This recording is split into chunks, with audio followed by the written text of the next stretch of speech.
మీకు వరాల మీద వరాలు ఇస్తున్నటువంటి మీ ప్రియతమ ఎమ్మెల్యే నజీర్ గారికి,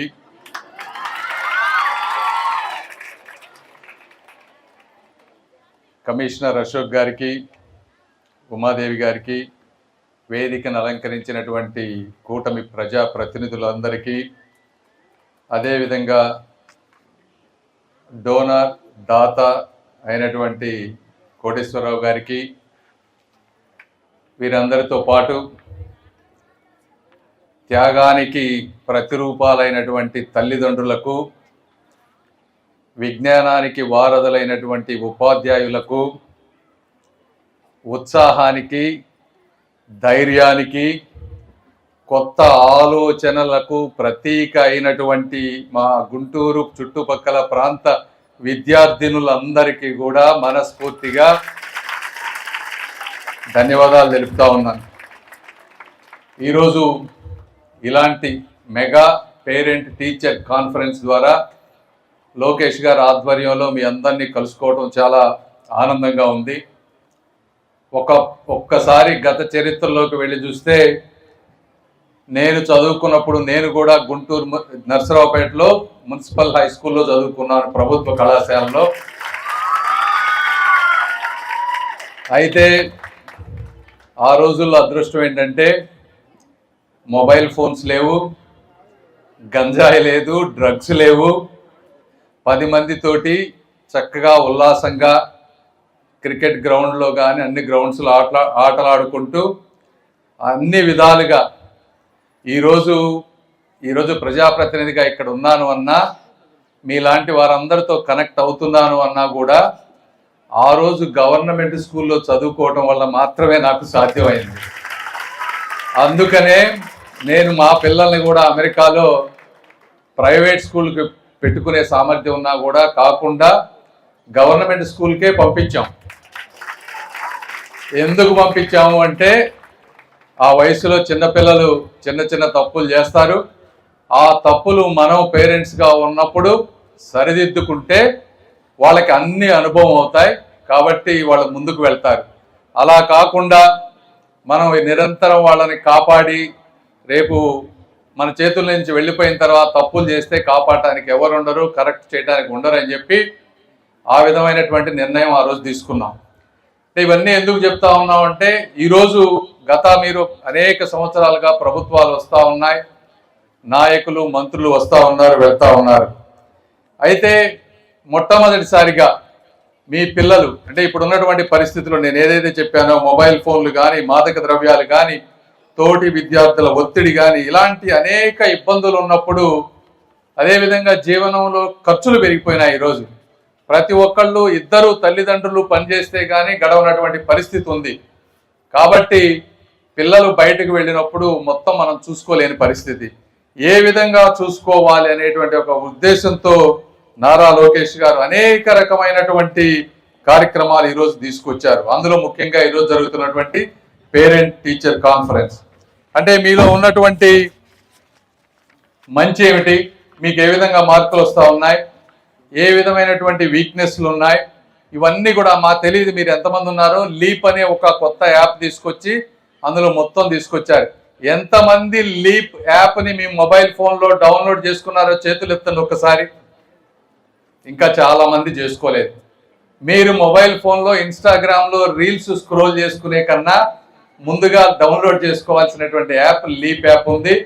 పేరెంట్స్ అందరూ డౌన్లోడ్ చేసుకుంటే మీ పిల్లలు ఏం చేస్తూ ఉన్నారో మీకు తెలుస్తుంది. తప్పనిసరిగా అది చేయండి.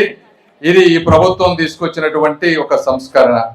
అదేవిధంగా ఈరోజు ప్రతి విద్యా వ్యవస్థలో సమూలమైన మార్పులు తీసుకురావాలి. ఎందుకంటే బయట ప్రైవేట్ స్కూల్స్కి కానీ కాలేజీలకు కానీ వెళ్ళి ఫీజులు కట్టేటువంటి పరిస్థితి చాలామంది తల్లిదండ్రులకు ఉండదు. కాబట్టి మన దగ్గర ఉన్నటువంటి ఏకైక మార్గం గవర్నమెంట్ సిస్టమ్ని బలోపేతం చేసుకోవడమే. ఈరోజు ఆంధ్రప్రదేశ్లో ఎంతమంది ఉన్నారు? దాదాపుగా 62,000 స్కూల్స్ ఉన్నాయి ఆంధ్రప్రదేశ్లో. 72 లక్షల స్టూడెంట్స్ ఉన్నారు. 3.5 లక్షల టీచర్లు ఉన్నారు. ఈ రోజున ఆంధ్రప్రదేశ్ బడ్జెట్ దాదాపు 3 లక్షల కోట్లయితే 30,000 కోట్ల రూపాయలు ఈరోజు విద్య మీద పెట్టేటువంటి, అంటే 10% పైగా విద్యలో పెడతా ఉన్నారు. ఇందులో ఈ 10% పైన పెట్టే దాంట్లో సుమారుగా 16 నుంచి 20 వేల కోట్ల రూపాయలు టీచర్ల శాలరీలకే వెళ్ళిపోతా ఉన్నాయి ఈ రోజున. ఇది వాస్తవం. దానితో పాటు మీకు ఈ రోజున తల్లికి వందనం అని దాదాపు 9,000 కోట్ల రూపాయలు మీకు ఇస్తా ఉన్నారు. ఈ విధంగా మంచి మధ్యాహ్న భోజన పథకం, పుస్తకాలు ఇవన్నీ ఇస్తా 30,000 కోట్ల రూపాయలు మనం ఖర్చు పెడతా ఉన్నప్పుడు నిజంగా పేద వ్యక్తికి ఒక క్వాలిటీ ఎడ్యుకేషన్ ఇచ్చేటువంటి పరిస్థితుల్లో మనం ఉన్నామా లేదా అనేది ప్రతి ఒక్కరూ ఆలోచించుకోవాల్సినటువంటి సమయం. ఇది ఎప్పుడు వస్తుంది అంటే ప్రభుత్వం, ఉద్యోగులు, అదేవిధంగా తల్లిదండ్రులు భాగస్వామ్యం అయినప్పుడు మాత్రమే వ్యవస్థలో మార్పు వస్తుంది. మీలో ప్రశ్నించే గుణం రావాలి. తల్లిదండ్రులకి విద్యార్థులు నేర్చుకోవాలనే పట్టుదల ఉండాలి. అదేవిధంగా టీచర్లకి అరే ఈ రాష్ట్రంలో మనకి ఎంతోమంది ట్యాక్సులు కట్టి ఈ విధంగా 30,000 కోట్ల రూపాయలు దాదాపుగా ప్రైవేట్లో ఎక్కడ లేని శాలరీస్ 40,000 నుంచి ₹1,00,000 వరకు మనకి ఇస్తా ఉన్నారు. కాబట్టి ఈ పేద విద్యార్థులు ఎక్కడా ఇబ్బంది పడకుండా పేద విద్యార్థులు నా పిల్లల్లాగా చేపించే బాధ్యత టీచర్లు తీసుకున్నప్పుడు మాత్రమే ఈ సమాజం ముందుకు వెళ్తుంది. అందులో ముఖ్య ఉద్దేశమే ఇటువంటి ఈ పేరెంట్ టీచర్ కాన్ఫరెన్స్, ఈ విధమైనటువంటి ప్రతి 3 నెలలకు జరిగేటువంటిది. ఈ విధంగా లీప్ అనేటువంటి ప్రోగ్రాం ద్వారా తీసుకురావటం. టీచర్స్ పరంగా తీసుకుంటే ఒకప్పుడు టీచర్స్ ట్రాన్స్ఫర్ చేయాలంటే డబ్బులు, లంచం, ఎవరికి డబ్బులు ఇస్తే వాళ్ళని ట్రాన్స్ఫర్ చేసేవాళ్ళు. లేదంటే ప్రజాప్రతినిధుల ఇళ్ల దగ్గర ఇదే ఉంటుంది, నాకు అక్కడి నుంచి ఇక్కడికి కావాలి, ఇక్కడి నుంచి అక్కడికి కావాలని. దీన్ని పూర్తిగా పారదర్శకంగా ఆన్లైన్లో తీసుకొచ్చారు. 100% అని కాదు కానీ 98 to 99% పారదర్శకంగా ఈరోజు టీచర్ ట్రాన్స్ఫర్లు అన్నీ జరుగుతున్నటువంటి ఘనత నారా లోకేష్ గారిదని మీ అందరికీ నేను తెలియజేస్తా ఉన్నా. 1-2 చిన్న చిన్నవి అక్కడక్కడ ఉన్నాయి, అది ఈ మధ్యనే స్టార్ట్ చేశారు. అవి కూడా కాలగమనంలో అవి కూడా 100%గా వస్తాయి. అదేవిధంగా ఏ పాఠశాలకి ఎంతమంది టీచర్లు కావాలి, ప్రతి క్లాస్ రూమ్కి టీచర్ ఉన్నారా లేదా అనే విధంగా భర్తీలు ఉంటే 16,000 మందిని మొట్టమొదటిసారిగా డిఎస్సి రిక్రూట్మెంట్ చేసి 16,000 మంది టీచర్లని ఈరోజు రిక్రూట్ చేసినటువంటి ప్రభుత్వం ఈ కూటమి ప్రభుత్వం. ఒకప్పుడు గత ప్రభుత్వంలో ఒక పాఠశాలకి ఒక టీచర్ ఉండే పాఠశాలలో 1,400 ఉండే, కేవలం 1,400. ఈరోజు 9,600 ప్రాథమిక పాఠశాలల్లో ఒకే తరగతికి ఒకే టీచర్ విధానం, అంటే దాదాపు 6 నుంచి 7 రెట్లు పెంచినటువంటి ప్రభుత్వం అని మీ అందరికీ నేను తెలియజేసుకుంటా ఉన్నాను. ఇదే విధంగా విద్యామిత్ర కమిటీలు, తల్లిదండ్రులు, ఉపాధ్యాయులు, సమాజం కలిసి పాఠశాల అభివృద్ధిలో భాగస్వామ్యం అయ్యే విధంగా కమిటీలను కూడా మొట్టమొదటిసారి తీసుకొచ్చారు. వీటితో ఆగకుండా స్కూల్స్ అన్నిటినీ కూడా ఒక రేటింగ్ విధానం తీసుకొచ్చారు. అంటే పిల్లలు ఎంతమంది హాజరవుతా ఉన్నారు, ఎంతమంది పాస్ అవుతా ఉన్నారు, ఆ స్కూల్లో ఉన్నటువంటి మౌలిక సదుపాయాలు ఏంటి, బోధనలో ఉన్నటువంటి నాణ్యత, అనేక రకాలుగా తీసుకొని ఒక స్కోరింగ్ సిస్టమ్ తీసుకొని వచ్చి వీటన్నిటి మధ్య కాంపిటీషన్ పెంచి ఒక స్కూల్ కంటే ఇంకో స్కూల్ గొప్పగా ఉండే విధంగా. ఇప్పుడు ఇందాక మాట్లాడుతూ మేడం అన్నారు మేము 2nd ప్లేస్లో వచ్చాము అని, ఫస్ట్ ప్లేస్కి రావడానికి ట్రై చేసే విధంగా వాళ్ళకి తీసుకొచ్చారు. అంటే ఇటువంటి ఒక సెంట్రలైజ్డ్ స్టార్ రేటింగ్ తీసుకొచ్చి ఒక బాధ్యతని, నిరంతర పర్యవేక్షణని, జవాబుదారీతనాన్ని తీసుకొచ్చారు. అదేవిధంగా మీరు పాఠ్య పుస్తకాలు తీసుకుంటే ఎన్సీఈఆర్టీ అంటే నేషన్లో భారతదేశంలో ఉన్నటువంటి సిలబస్ని అంతా కూడా ఈరోజు తీసుకొచ్చారు. మన పాఠ్య పుస్తకాల్లో ఆంధ్రప్రదేశ్ దాంట్లో నేషనల్ స్టాండర్డ్స్ని తీసుకొచ్చి పెట్టారు. తెలుగు, ఇంగ్లీషు 2 ప్రింట్ అయ్యే విధంగా తీసుకొచ్చారు. విద్యార్థులందరినీ అంటే ప్రతి పాఠ్య పుస్తకంలో QR కోడ్తో డిజిటల్ అయ్యే విధంగా తీసుకొచ్చారు, డిజిటల్ లెర్నింగ్. అదేవిధంగా ప్రతి విద్యార్థులకి ముస్తాబు కార్యక్రమాన్ని తీసుకొని వచ్చి వికసిత్ భారత్ వైపు వెళ్లే విధంగా మనం గ్రూమింగ్ ఎలా చేసుకోవాలి, సమాజంలో కార్పొరేట్ రేపు ఆఫీసులకు వెళ్ళి ఉద్యోగాలు వచ్చినప్పుడు ఒకళ్ళు చెప్పకుండా ఇప్పటి నుంచే నేర్చుకునే విధానాన్ని ముస్తాబు కార్యక్రమాన్ని, పరిశుభ్రత, క్రమశిక్షణ, ఆరోగ్యకరమైనటువంటి అలవాట్లు పెంపొందించు, ఈ విధంగా తీసుకొచ్చారు.